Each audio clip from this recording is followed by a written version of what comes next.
Olá, boa tarde, tudo bem? Eu sou Marcela Raal. Hoje é quinta-feira, dia 10 de novembro de 2016. Essas são imagens ao vivo da capital paulista. Falamos de São Paulo para todo o Brasil e para vários países pela Record News Internacional. Olá, boa tarde, tudo bem? Eu sou Maria Clara Leite. Passou pelo Senado em primeira votação por 58 votos a 13 a proposta de emenda à Constituição que estabelece a chamada cláusula de barreira para os partidos políticos que vão disputar as próximas eleições de 2018. A proposta tira o direito de acesso à verba do fundo partidário e também ao tempo gratuito de rádio e televisão.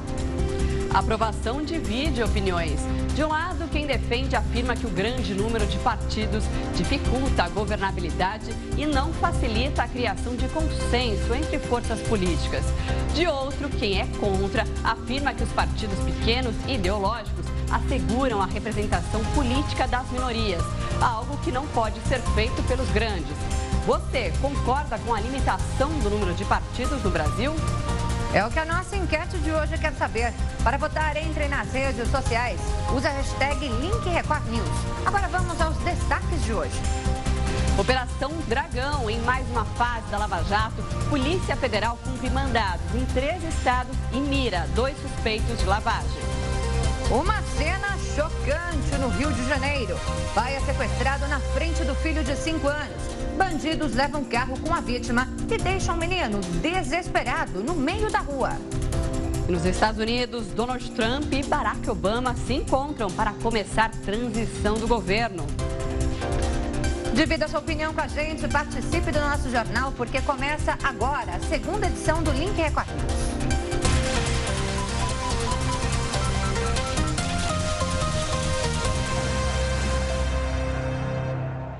E essa edição do Link Record News começa com informações dos Estados Unidos. Bem, isso mesmo. O presidente eleito Donald Trump está neste momento reunido com o presidente Barack Obama na Casa Branca, lá em Washington. Você vê aí as imagens do momento em que o avião de Donald Trump se aproxima do aeroporto de Washington. Essa é a primeira vez que Trump vai até a Casa Branca após o resultado da eleição. Obama e Trump vão começar a discutir a transição do poder. A reunião acontece no Salão Oval da Casa Branca. A primeira-dama, Michelle Obama, também irá conversar em particular com a esposa de Trump, Melania. Isso de acordo com a Reuters. Qualquer novidade, a gente volta a informar sobre essa reunião, essa primeira reunião de transição de governo nos Estados Unidos. E os mercados financeiros do mundo já se recuperam hoje, depois das variações com a vitória de Donald Trump. Quem mostra essa informação é a correspondente no Japão, Cíntia Godoy. Primeiro foi muito sobe e desce. Agora, os mercados financeiros do mundo parecem se estabilizar. Aqui na Ásia, a Nikkei japonesa chegou a despencar mais de 5%. Mas hoje, a recuperação foi grande. Os mercados de Hong Kong, Coreia do Sul e Austrália também operaram em alta. Já as bolsas de valores norte-americanas e de países europeus fecharam nessa quarta-feira com alta de cerca de 1,5%. O dólar subiu 1,32% e fechou a R$ 3,20. Os analistas dizem que a calmaria veio depois do discurso com tom conciliatório e equilibrado do presidente eleito. Mas as incertezas trazidas pela vitória de Donald Trump causam insegurança ao redor do mundo. Jornais japoneses, como o Yomiuri, questionam como um presidente sem experiência política vai governar uma grande nação. O Fuji destacou a conversa hoje por telefone do premier Shinzo Abe com um republicano.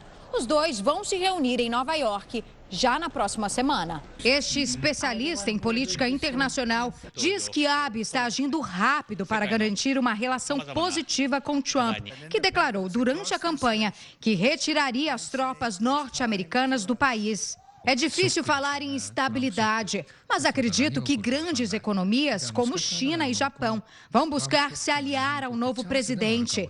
Afinal, se tratam de líderes conservadores que têm muito em comum.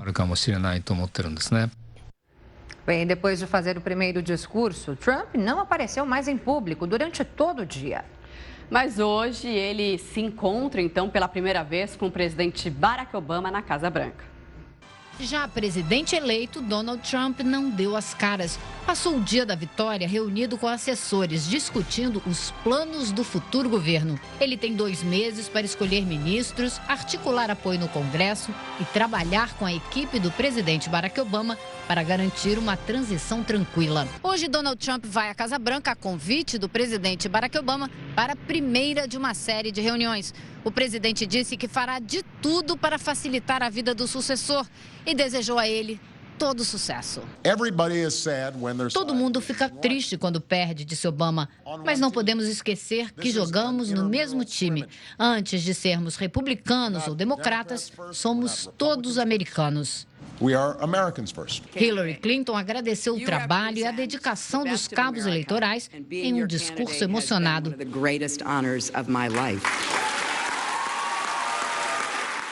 Disse que ainda não foi dessa vez que uma mulher quebrou o tabu e assumiu a Casa Branca, mas garantiu que isso vai acontecer em breve.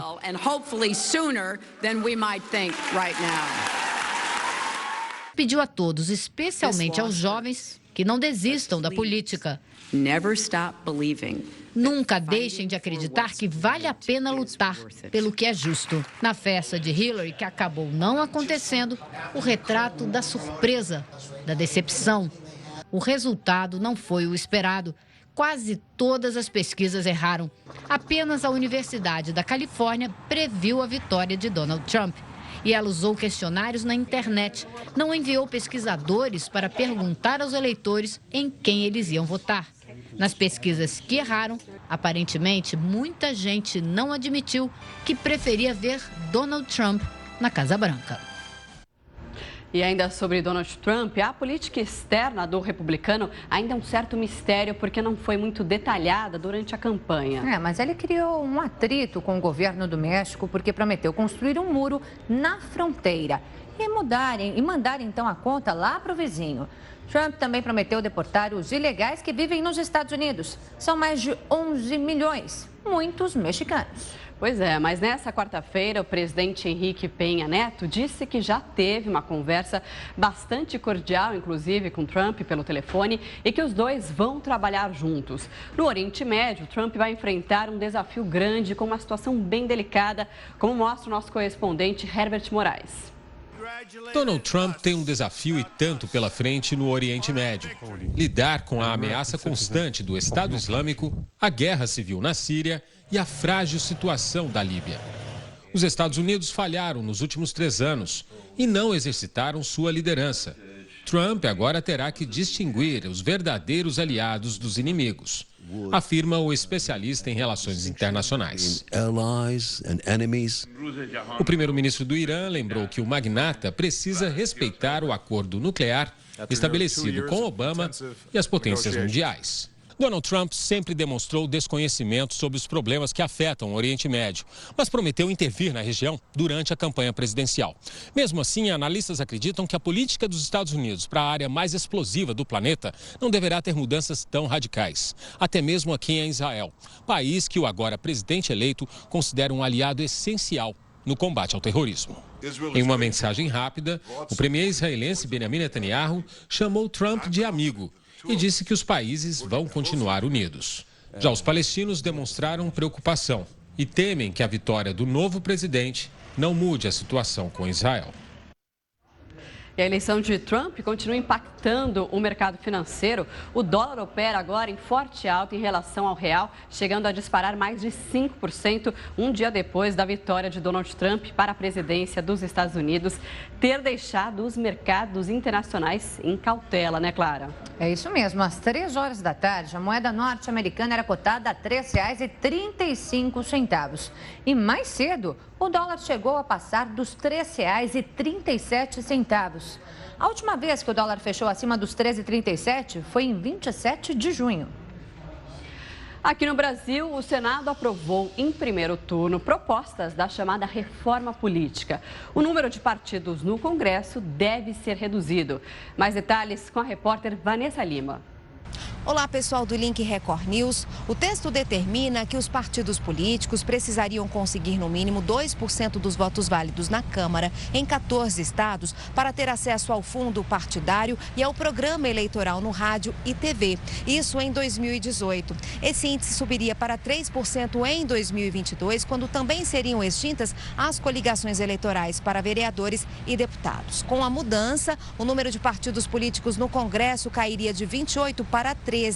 A discussão ainda está longe de terminar. Até o fim do mês, o Senado deve votar a PEC em segundo turno e depois o projeto segue para a Câmara.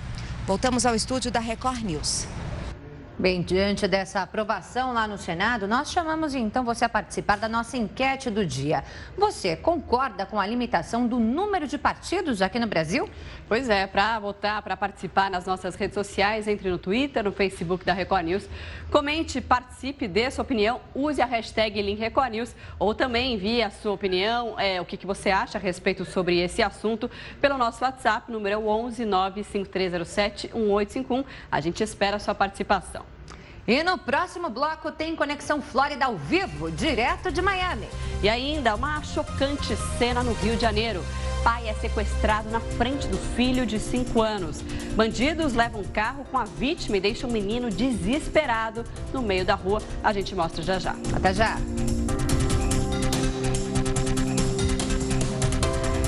Três horas, 16 minutos no horário de Brasília. Link Record News de volta e com uma boa notícia, né? Exatamente, boa notícia principalmente para quem gosta de viajar. A Latam Airlines, maior companhia aérea da América Latina, anunciou um novo modelo de negócios para voos domésticos para 2017.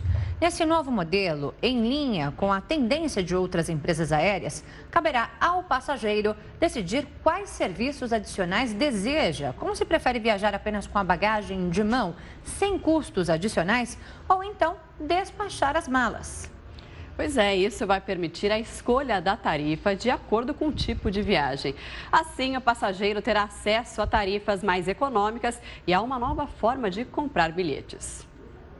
E agora a gente abre espaço para o nosso link direto de Miami com as notícias dos brasileiros, de tudo o que acontece por lá no turismo, no comportamento, na economia e na saúde.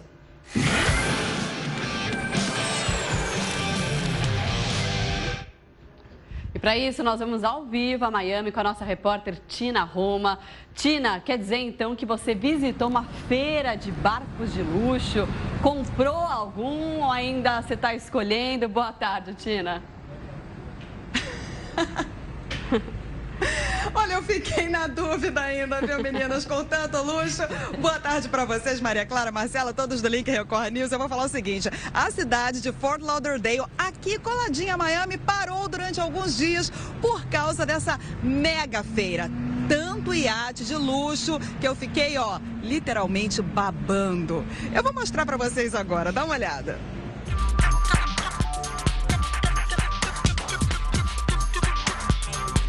Fort Lauderdale é conhecida nos Estados Unidos pela vasta frota de iates espalhada por seus inúmeros canais. Não é à toa que a cidade ganhou um apelido carinhoso, a Veneza da América. E todos os anos, o local abriga um famoso evento, o Fort Lauderdale Boat Show.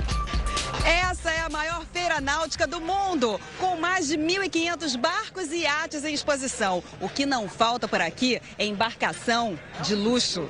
No evento, que já acontece há 57 anos, várias marinas se transformaram numa grande vitrine apreciada por cerca de 130 mil pessoas do mundo inteiro. Mais de 1.000 expositores mostraram acessórios náuticos, motores, eletrônica marítima e, claro, iates para todos os gostos. E o Brasil está representado aqui nessa feira pela catarinense Schaeffer.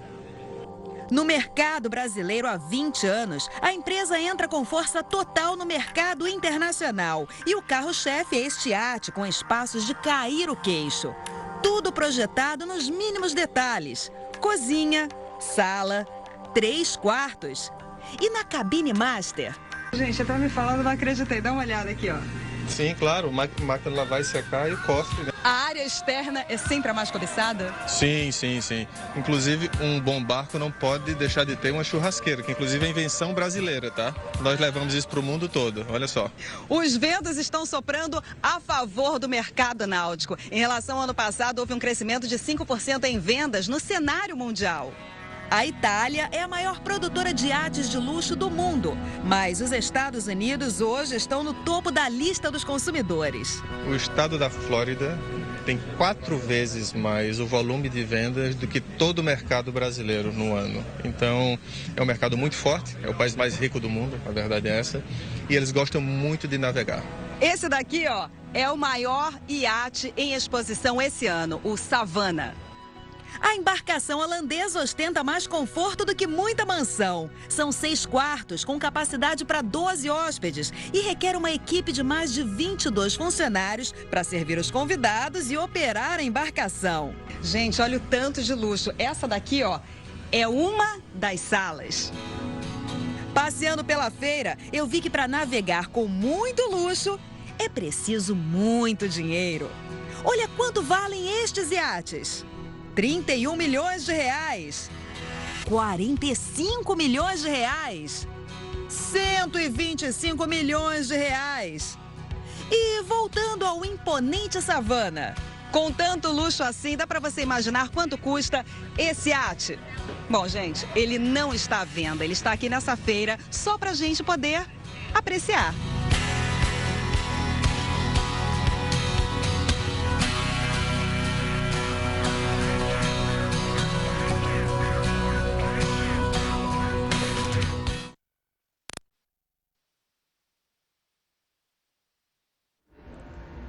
Nossa, a gente acaba de perder, então, o contato com a Tina, mas a informação foi essa, né? Dessa feira de iates muito luxuosos. Você gostou de algum, Clarinha? Vai levar Na verdade, eu gostei de todos. Todos, levar, né? Que é impossível, né? Só que precisa ganhar na Mega Sena Mais antes, baratinho né? ali, 31 milhões de dólares. Impossível. Teria que ser a Mega Sena acumulada ainda, né? Pra comprar um Acho desse. que nem ganhou na Mega Sena, viu? Só o Trump. O Trump consegue comprar, com certeza. Tranquilamente. Bem, agora a gente muda de assunto, volta aqui para o Brasil para falar de um projeto muito bacana. A casa e a vida de moradores de uma das maiores favelas de São Paulo estão sendo transformadas. Pois é, com a ajuda de doações, arquitetos de uma organização não governamental oferecem consultoria e crédito para reformar imóveis mal construídos. Massa, tinta e tem início a construção de um sonho. No caso de Dona Angélica, um desejo de 15 anos. Olha só como era a casa dela. Reformar para a senhora era um sonho? Ah, sim. Por que um sonho? Ah, porque era coisas que eu não tinha condições de fazer, né? A ONG Habitat para a Humanidade age em áreas pobres de grandes cidades. Em São Paulo, já fez 250 famílias mais felizes na região de Heliópolis, uma das maiores comunidades da capital. As casas são escolhidas de acordo com o perfil dos moradores. A gente busca identificar as famílias, as casas que têm mais precariedade na sua instalação.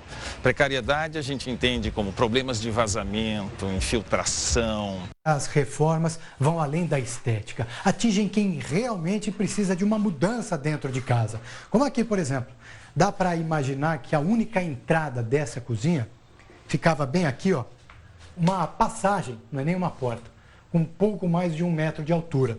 O que significa que todo mundo aqui tinha que se abaixar para ir para o outro lado.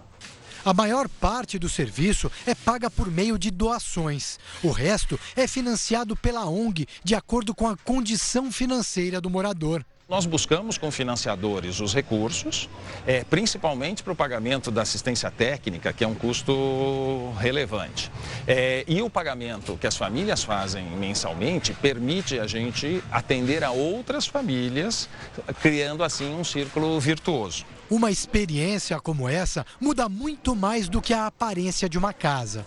Piso, revestimento, janela nova e porta que tem a devida finalidade. Essa daqui era de madeira, estava toda estragada, para fechar uma luta. A casa de Maria Eliene precisava mesmo de muita reforma. A mudança foi radical. com a sobra de material, foi possível até montar um pequeno salão na entrada de casa. Dentro, móveis novos e eletrodomésticos que antes não tinham espaço por aqui. A parede já via caindo dos pedaços. E aí? E aí, depois que eu arrumei, eu falei, eu vou ter uma televisão aqui nessa parede. Eu quero uma televisão de 40 polegadas e veio uma de 49. Bacana, né? E olha, 4 entre 10 mortos em acidentes de trânsito em São Paulo consumiram álcool antes de morrer. E nem a nova lei, que prevê multa de quase R$3 mil, inibe esse tipo de comportamento. As blitz da lei seca confirmam que ainda tem muita gente que bebe e dirige. Assim que encosta o carro, o motorista já confessa. Bem, o senhor fez injeção de bebida alcoólica? Fiz. O senhor aceita fazer o teste de etilômetro? Não vou fazer, chefe. Deixa eu orientar o senhor. A decisão do senhor de se recusar a fazer o teste gera uma autuação de recusa. A CNH do senhor vai ser retida por 5 dias e o veículo liberado à pessoa habilitada. Sim. O senhor vai se decidir se recusar? Chefe, é o seguinte, dá licença. O documento do carro está atrasado e eu estou sem habilitação. Quanto ao teste de recusa, o senhor vai se decidir se recusar isso? Sim, eu vou decidir porque eu tomei 3 latinhas de cerveja e se eu soprar, eu tenho certeza que vai constar. O policial fez uma vistoria no carro dele e encontrou mais uma irregularidade. Como é que tá o pneu aqui? Tá liso, tá bem comprometido. Já atendi o TWI aí, já tá bem ruim de rodar, hein? Ele vai ser autuado pelo pneu, então? Vai, também.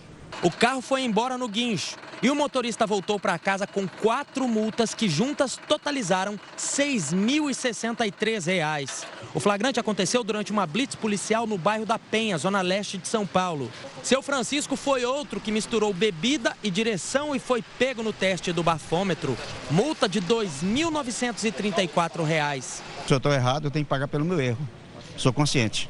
Com a nova legislação, o motorista que se nega a fazer o teste do bafômetro recebe o mesmo tratamento de quem é flagrado dirigindo bêbado. Leva a multa, tem a carteira de habilitação recolhida e precisa chamar outro motorista para levar o carro embora.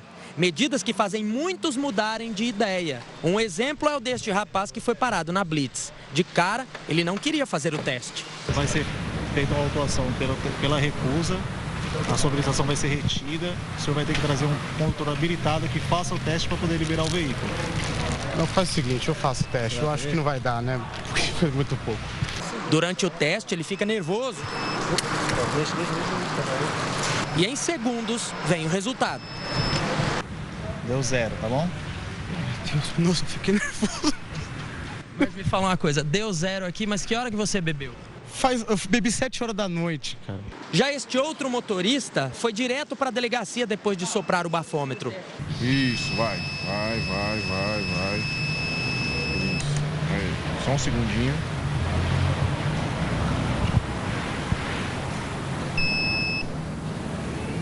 Deu 0,34, tá? Pega a habilitação do senhor, por gentileza. Documento do veículo que eu vou orientar o senhor, tá? Já responde criminalmente aqui, né, cara? Responde criminalmente. Que tipo de bebida que você ingeriu? Cerveja. Cerveja? Quantas? Bebi umas 8 cervejas. Agora, olha só, você vai ter a habilitação recolhida, seu carro vai ter que ser retirado daqui por alguém habilitado sem beber, você vai receber uma multa de R$3 mil agora. Compensa? Não. Mas você já estava sabendo da regra, né? Eu bebi foi 6 horas da tarde. Esse trabalho de fiscalização tem sido feito todas as noites aqui em São Paulo. E segundo a polícia, ele acontece em 10 pontos diferentes da cidade. E em cada um desses pontos são vistoriados de 40 a 60 carros. E segundo os policiais, a quantidade de motoristas dirigindo bêbados aumenta de quinta a sábado.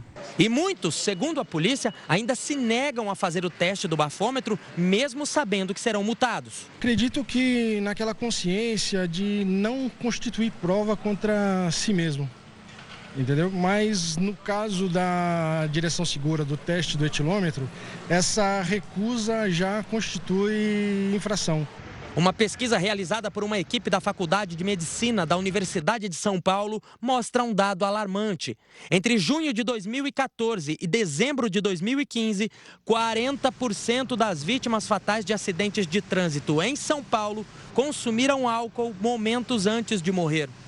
Entre todas as mortes, né, a média de alcoolemia, a concentração de álcool no sangue foi em cerca de 1,1 gramas de álcool por litro de sangue. Entre os acidentados no trânsito foi de 1,2. Isso é equivalente mais ou menos a 5 doses padrão de álcool para uma pessoa, né, com níveis corporais médios, né? E os casos de embriaguez ao volante estão espalhados por todo o Brasil. Em Franca, no interior de São Paulo, 2 primas foram atropeladas por um motorista que dirigia embriagado. Uma delas sofreu ferimentos leves, mas a outra, de 6 anos, teve traumatismo craniano e ficou 10 dias internada. O motorista chegou a ser levado para a delegacia, mas foi solto depois de pagar fiança de R$10 mil. Em Juiz de Fora, também em Minas Gerais, um motorista bateu na lateral de um táxi que capotou e foi parar na calçada. Segundo a polícia, o condutor apresentava sinais de embriaguez. No carro dele havia uma garrafa de cachaça. Os 2 ocupantes do táxi sofreram ferimentos leves. É um perigo, né? Bem, agora a gente fala de um caso chocante que aconteceu lá no Rio de Janeiro. Um vídeo mostra o pai sendo sequestrado na frente do filho de apenas 5 anos de idade. Pois é, e aí os bandidos levaram o carro com a vítima e deixaram o menino desesperado, sozinho, no meio da rua escura. A ação durou menos de 1 minuto. Imagens das câmeras de vigilância mostram o momento em que pai e filho saem do carro. Quando eles retornam para o veículo, um outro carro preto se aproxima e 5 bandidos armados com pistolas rendem o pai. Ele foi levado como refém no próprio carro. A criança foi deixada sozinha, chorando. O menino ainda tentou ir atrás do carro, mas depois desistiu. Ele foi resgatado por um homem que chegou em seguida e entregue aos avós. Para a polícia, o pai da criança disse que implorou para ser deixado junto com o filho. Os criminosos negaram e chegaram a agredir a vítima. Ele foi liberado menos de 10 minutos depois, na rodovia Washington Luiz, a poucos metros do local do crime. É um crime que impactou realmente, todos ficaram chocados com a agressividade e o ato desumano contra aquela criança que foi deixada ali à própria sorte no meio da rua. Pai e filho se reencontraram e, apesar de traumatizados, passam bem. Os criminosos estão sendo procurados. A polícia acredita que eles levaram o pai da criança como refém porque não conheciam bem a região e precisavam de alguém que passasse a informação de como chegar à rodovia Washington Luiz. O veículo já foi localizado dentro de uma comunidade do Complexo da Maré. É uma ação desumana, uma ação que merece resposta rápida da Polícia Civil e que nós precisamos justamente do apoio da população para que a gente possa solucionar esse caso. A gente precisava um pouquinho mais de segurança, né? Um pouco mais de segurança porque realmente quando dá meia-noite aqui, fica tudo deserto e a gente fica, infelizmente, a gente fica muito vulnerável. Na rua onde eu moro, está tendo assalto todos os dias. Minha rua sai aqui na Washington Luiz, então eu venho com o carro, meu marido corre, abre o portão, uma insegurança tremenda. Segurança total mesmo. O que dá mais aflição, né, daquelas imagens do menino sendo deixado ali depois que o pai foi sequestrado na frente dele, é que ele tenta correr ainda atrás do carro, uma cena bastante angustiante que mostra, né, essa sensação de insegurança, não só a sensação, mas a insegurança mesmo que o cidadão está ali aflito, então, com seu filho tentando entrar no carro, chegam vários assaltantes, ele ainda tenta levar a criança, o que a gente estava até discutindo, a gente não sabe nem se é pior ou melhor, porque a criança poderia sofrer algum tipo de tortura ali dentro, por estar chorando dentro do carro. Ele acabou ficando sozinho. Poderia até ser morto, né? Ele correria um risco maior, eu acredito, ali dentro daquele carro. De qualquer forma, ficar ali também vulnerável na rua não é bom para ninguém, né? Para nenhuma criança. Bom, felizmente essa criança então foi resgatada por uma pessoa, um homem que passava na rua, e entregou a criança aos avós, né, da criança. E o pai acabou sendo agredido, mas não teve grandes ferimentos. Enfim, é uma situação realmente muito lamentável que a gente fica angustiado de ver uma criança passando por esse tipo de situação, né? Terminou tudo bem, mas com certeza vai ficar o trauma aí por muito tempo, né? Bem, o Link Record News faz agora uma pausa para os nossos apoiadores e volta em instantes. E ainda, estelionatários se passam por médicos, conseguem o contato de parentes de pacientes internados e pedem dinheiro ainda para comprar remédios. A gente mostra daqui a pouquinho. Até já!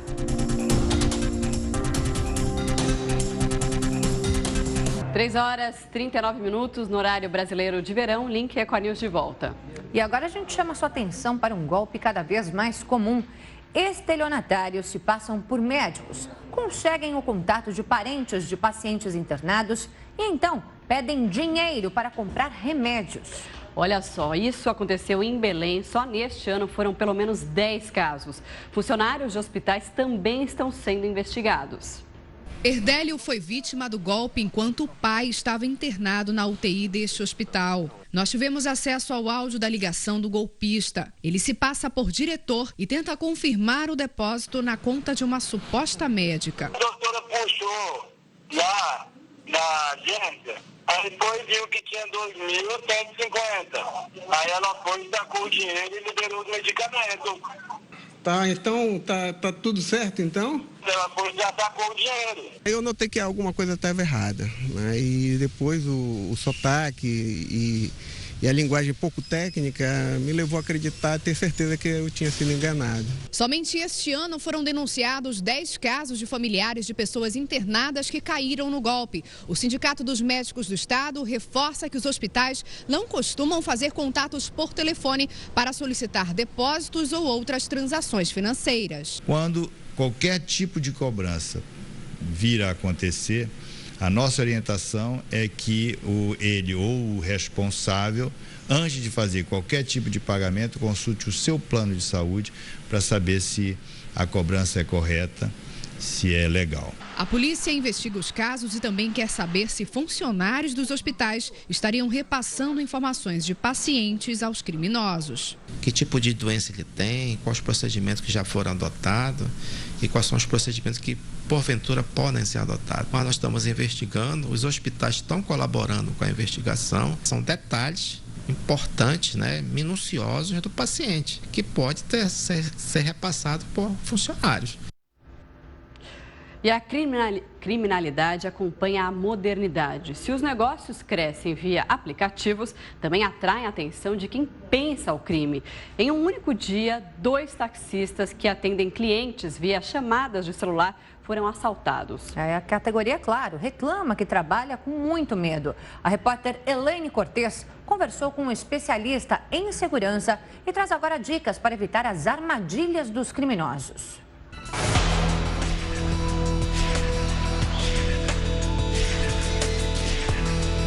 Negócio fechado em um clique. Comodidade na procura, facilidade na oferta. As relações de mercado mudaram depois dos aplicativos. Para quase todos os serviços, há uma opção.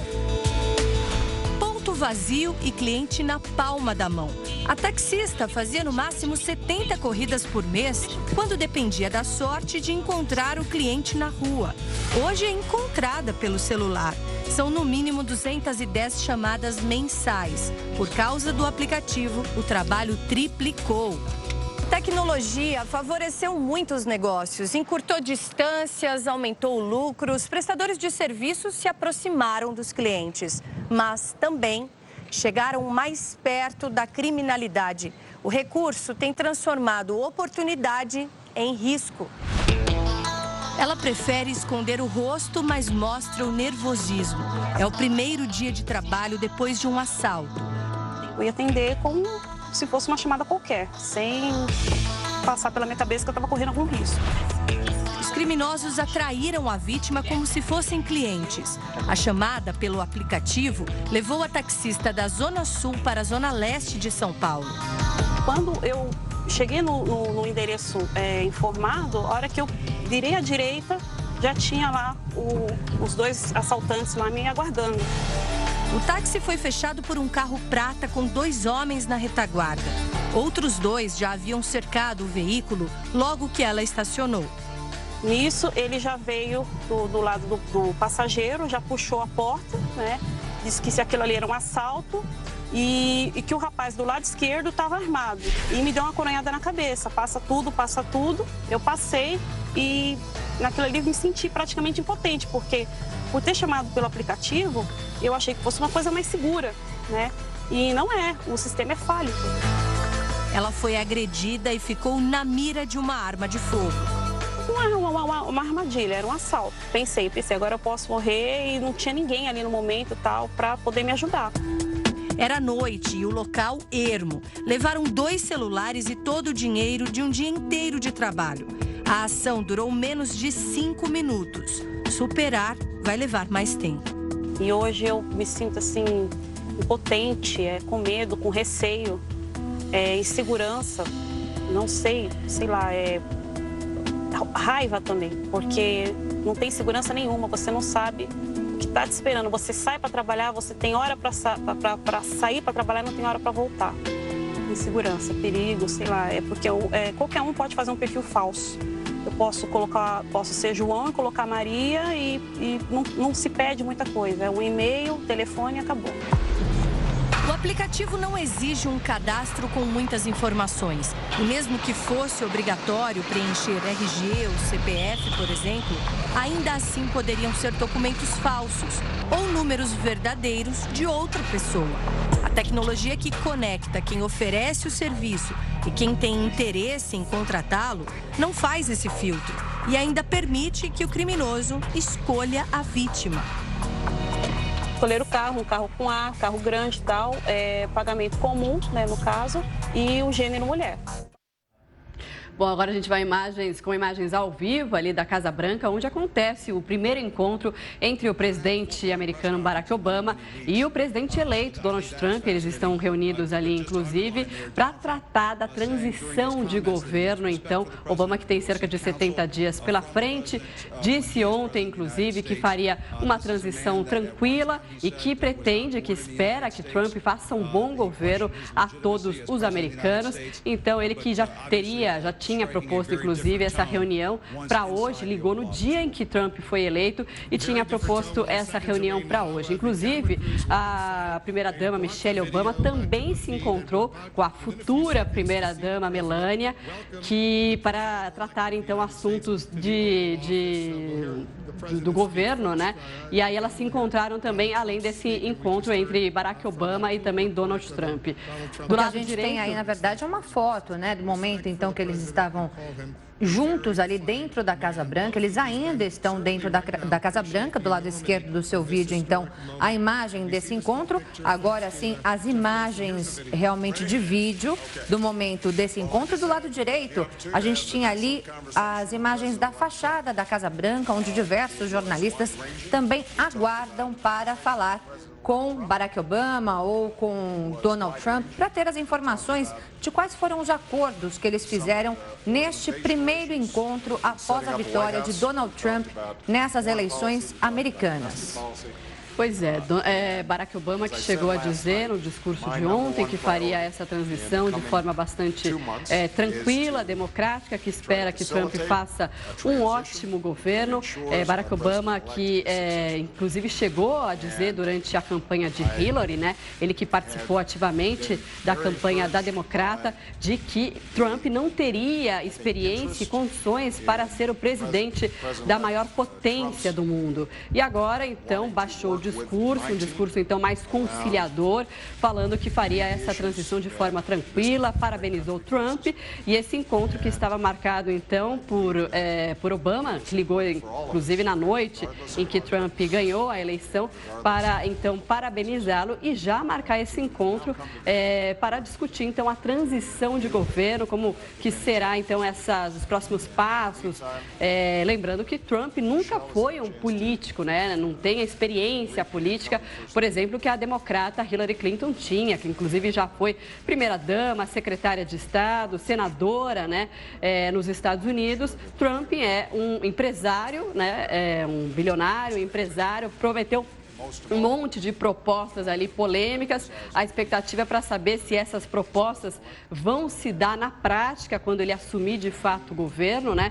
Tem todo um aparato, as leis americanas são bastante rígidas. É claro que algumas das mudanças e propostas que ele colocou não serão viáveis, até por causa do Congresso americano. O próprio Partido Republicano tem ali as suas tradições, por exemplo, de ter um mercado mais liberal, não tão protecionista, que é o que defendeu a todo do momento, Donald Trump, e que inclusive agradou os americanos, por certa parte, porque os americanos que perderam emprego ali na crise de 2008 sentem falta desses empregos. Então, Donald Trump, inclusive, disse que os latinos e imigrantes estariam, então, roubando o emprego de americanos, o que ele disse também que teria uma política mais dura em relação aos imigrantes latinos, enfim, até que construiria um muro ali no México, na fronteira com o México. Mas todos esperam que ele ceda um pouco com relação a isso, né? Eles têm aí um primeiro encontro cordial, mostrando já que não será assim, Donald Trump não será assim tão severo, não aplicará à risca aquelas propostas de campanha que foram definidas anteriormente. Segundo a Reuters, Barack Obama pediu para que Donald Trump e a esposa dele se sentissem em casa, ali na Casa Branca, nesta primeira conversa, nesta primeira reunião. Eles já conversaram hoje sobre política externa, sobre política doméstica, conversaram sobre as dificuldades, as próximas dificuldades que o país irá ter pela frente. E, pelo que a gente vê aí nas imagens, Barack Obama e Donald Trump estavam ali numa relação bastante amigável, né? Realmente querendo mostrar um apoio ali um ao outro para os próximos dias, para essa próxima governança, então, de Donald Trump nos Estados Unidos. É isso que a gente sente, vê aí pelas agências de notícias, das informações que foram passadas com relação a essa primeira reunião que ambos fizeram na Casa Branca, um dia depois de Donald Trump se tornar o próximo presidente dos Estados Unidos, o 45º presidente do país. Essa reunião durou cerca de 1h30, portanto, durou mais do que o previsto. Obama, inclusive, afirmou que a conversa foi excelente e que fará de tudo para que Trump se sinta bem recebido e tenha êxito em seu trabalho. O presidente Obama disse também que espera trabalhar para facilitar a transição nos 2 meses que ainda tem no comando dos Estados Unidos. A gente segue acompanhando mais informações, a gente informa ao longo do Link Record News e também ao longo da nossa programação. Enquanto isso, a gente faz agora uma pausa para os nossos apoiadores e volta em instantes. Até já.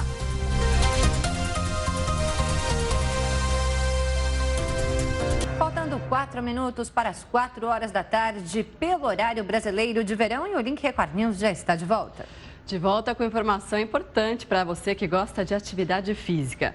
Está confirmada a segunda inclusão a toda a prova, corrida e caminhada realizada pelo Instituto Olga Koss em homenagem ao Dia Internacional da Pessoa com Deficiência. A corrida acontece no dia 4 de dezembro, às 7 horas da manhã, no circuito do Ibirapuera. Para conhecer o trabalho do Instituto, acesse o site www.institutoolgakoss.org.br. Agora, olha só, pesquisadoras da Unicamp descobriram uma forma de evitar aquele aspecto esbranquiçado que muitas vezes aparece no chocolate. Sabe o que elas fizeram? Elas produziram cristais que devem ser acrescentados ali ao chocolate no momento em que ele é preparado. Quem nunca abriu uma embalagem e encontrou o chocolate assim, todo esbranquiçado? Eu jogo fora. Porque deve ter alguma coisa estragada, juntou algum mofinho, alguma coisa assim. A explicação é que a manteiga de cacau, que dá textura e brilho ao chocolate, migra para a superfície. Não faz mal para quem come, mas a aparência, que lembra mofo, acaba sendo uma dor de cabeça para os fabricantes. Você pega o produto dentro de um ambiente com ar-condicionado, ambiente controlado, temperatura controlada, e coloca dentro do carro, que normalmente está 40, 45 graus. Nessa empresa de chocolates artesanais, o controle de temperatura é rígido. Ainda assim, é comum um pedido de troca por causa do problema. Se depender da Priscila e da Camila, isso não vai mais acontecer. Pesquisadoras da Faculdade de Engenharia de Alimentos da Unicamp, elas descobriram uma forma de evitar o surgimento do flat boom, esse florescimento de gordura no chocolate. E a tecnologia utiliza justamente a gordura, só que em micropartículas. As pesquisadoras desenvolveram um pó feito com cristais de gordura, que ao ser colocado no chocolate derretido, dá mais estabilidade ao produto. Na indústria, por exemplo, fazer com que essa fase, uma etapa de processo, seja mais ágil. E isso também traria uma redução de custo para a indústria, né? A dona de casa também pode utilizar esses cristais. Então, quando ela faz ou em cima do mármore, ou ela coloca num refratário e mistura, né, uma temperatura diferente, uma parte do chocolate aquecida e outra não, ela poderia colocar essas sementes também e acelerar todo esse processo. Então, fundir o chocolate, né, esperar baixar um pouquinho a temperatura, colocar as sementes e aí ela tem um produto já, uma pré-cristalização e garantia de um produto aí sem fat bloom. As pesquisadoras não revelam o tipo de gordura que usam, mas explicam que o pó tecnológico é mais barato que manteiga de cacau e o melhor, não altera o sabor do alimento. Que legal, né? Bem, agora nós voltamos ao nosso assunto de hoje, na nossa enquete do dia aqui no Link Record News. Ontem, o Senado aprovou em primeiro turno algumas propostas da chamada reforma política. Entre essas propostas, a redução do número de partidos políticos aqui no Brasil, que hoje no total soma 35 partidos, é muita coisa, né? Além disso, esses partidos não teriam mais direito àquela chamada verba partidária e também não teriam mais direito ao tempo gratuito de propaganda na TV e no rádio. Diante dessa aprovação em primeiro turno, ainda precisa de uma aprovação em segundo turno no Senado e aprovação na Câmara. Mas diante dessa primeira aprovação, nós perguntamos: você concorda com a redução de partidos políticos aqui no Brasil?